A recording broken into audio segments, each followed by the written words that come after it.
para ulama ada perbedaan, ya, ada dinamika pandangan di kalangan para ulama terkait dengan keutamaan sholat yang dilakukan pada awal waktu. Karena ternyata pada prakteknya Nabi Muhammad dan para sahabat itu melakukan dengan cara-cara yang berbeda-beda, ya, sehingga istimbat hukum yang dikeluarkan oleh para ulama juga bervariasi, ya.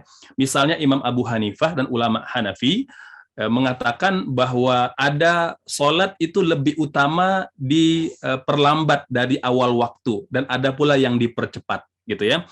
Kalau menurut ulama Hanafi, ya, bahwa sholat yang utama untuk diperlambat adalah subuh, zuhur, asar, dan isya, ya. Nah, jadi subuh ini karena ada hadis yang dijadikan sandaran oleh ulama Hanafi bahwa Nabi akan melakukan ibadah sholat subuh, ya, itu ketika sudah terang, terlihat, gitu ya, terlihat warna pakaian para sahabat, gitu ya. Dan ini tentu tidak akan terjadi kalau masih gelap. Artinya dalam mazhab Hanafi disunnahkan kita untuk mengakhirkan waktu subuh itu sampai mendekati ataupun telah terlihat atau telah terlihat semburat, ya, semburat fajar itu menyingsing sehingga kondisi gelap jadi lebih terlihat, gitu ya. Nah, ini mungkin kalau di kawasan, ya, atau di daerah yang minim penerangan, gitu ya. Kalau kita mungkin ya tantangannya karena dipenuhi dengan lampu, ya, sehingga tentu warna itu sudah terlihat jelas, gitu ya. Ala kulli hal dalam mazhab Hanafi subuh itu diperlambat, gitu ya. Kemudian begitu pula zuhur, asar, dan isya, ya, karena praktek yang beliau dapati dari kalangan para sahabat itu memperlambat zuhur, ya, karena memang Nabi juga menganjurkan untuk memperlambat zuhur, ya, agar jangan dilakukan ketika matahari sedang terik, ya, tapi tunggulah sampai kondisinya agak lebih dingin atau adem sehingga kita melakukan ibadah sholat zuhur. Begitu pula asar dan isya, ya, ini dalam pendapat mazhab Hanafi. Adapun sholat yang dipercepat dalam mazhab Hanafi adalah sholat maghrib, ya. Ini karena memang waktu dan durasi sangat pendek, gitu ya, berbeda dengan 4 waktu sholat yang lain. Dalam mazhab Maliki, ya, dan mazhab Hambali, ya, sholat yang diawalkan itu adalah subuh, asar, dan maghrib, ya. Subuh, asar, dan maghrib, ya, ini tentu dipraktekkan satu sisi karena waktunya lebih singkat dibanding 2 sholat yang lain.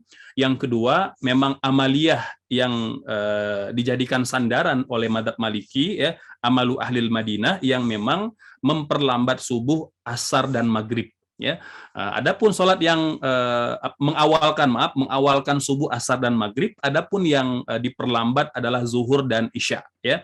Jadi mazhab Maliki ini sama pandangannya dengan mazhab Hambali, ya, mengawalkan subuh, asar, dan maghrib karena waktunya pendek, sementara melambatkan atau memperlambat zuhur dan isya, ya.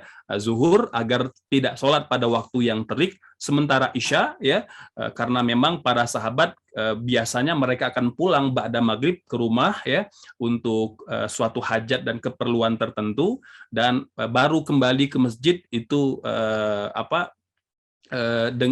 menjelang tengah malam, ya. Jadi ya kalau kita lihat mungkin ada beberapa pesantren atau ada beberapa padepokan ilmu yang mencoba, ya, jadi mentradisikan ini karena kebiasaannya ba'da maghrib juga ada kajian ilmu, ya, ada durus, ada muzakarah ilmu dan lain-lain, ya.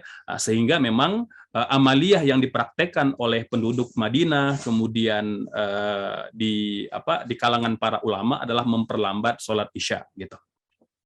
Adapun dalam madhab Syafi'i, ya, semua sholat diawalkan kecuali zuhur, ya. Jadi subuh diawalkan, kemudian asar diawalkan, ya, kemudian maghrib diawalkan, dan isya diawalkan, ya. Satu-satunya sholat yang ditunda atau diperlambat dalam madhab Syafi'i adalah sholat zuhur, ya. Nah, ini seperti mana nas yang sahih dikatakan bahwa Nabi memerintahkan, ya, para sahabat itu untuk sholat ketika keadaan sudah agak sudah hilang teriknya ataupun sudah berkurang panasnya, gitu.